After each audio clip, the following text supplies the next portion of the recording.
Whenever you're building a horror world, whether it's for something that you're writing, or in this case, and the videos around it, around a role-playing game campaign that you want to run, you really want to consider the subgenres. So we're going to continue to talk about those in relation to the Waning Princes. Now, what are the Waning Princes? They're a homebrew group of Dark Fae that I use that are very Halloween themed.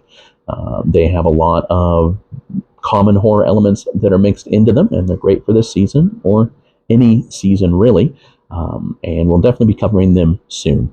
But first, let's talk about the subgenre of body horror, which factors really close into this. Now, body horror is something that can squick a lot of people out, so you always want to check with your players so they know that they're okay with that. It really comes into the corruption of the human body or animal bodies. That can be distended limbs, extra eyes, no eyes at all but still being able to see, no mouth, extra mouth, weird fangs, all sorts of things that take the human or animal form and twist and corrupt them.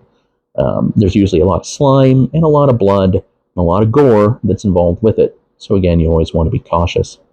With the Waning Prince campaign, one of the common monsters that players first interact with are direflies, which we'll be covering soon.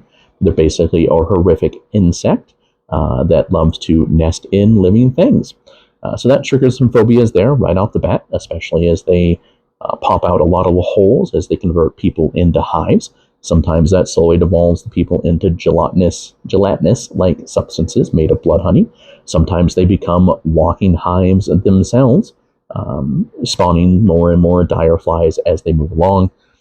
But you can also have things where people who worship, back to folk horror, the Waning Princes, develop traits like them. They grow long, curved antelope horns, their eyes become pure black, their limbs become distended and long, they take on almost scarecrow-like qualities, horrible pallor on their skin, and the like.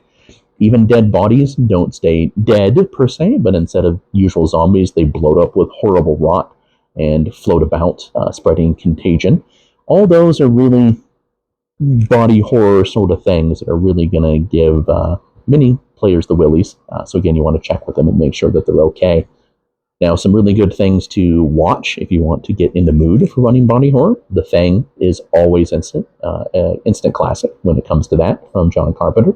The Void is also really good, a more recent movie, which goes from folk horror straight into body horror and into the next horror topic that you're probably all guessing that I'm going to talk about when it comes to this. All right, well, I hope that was useful. Have a great day.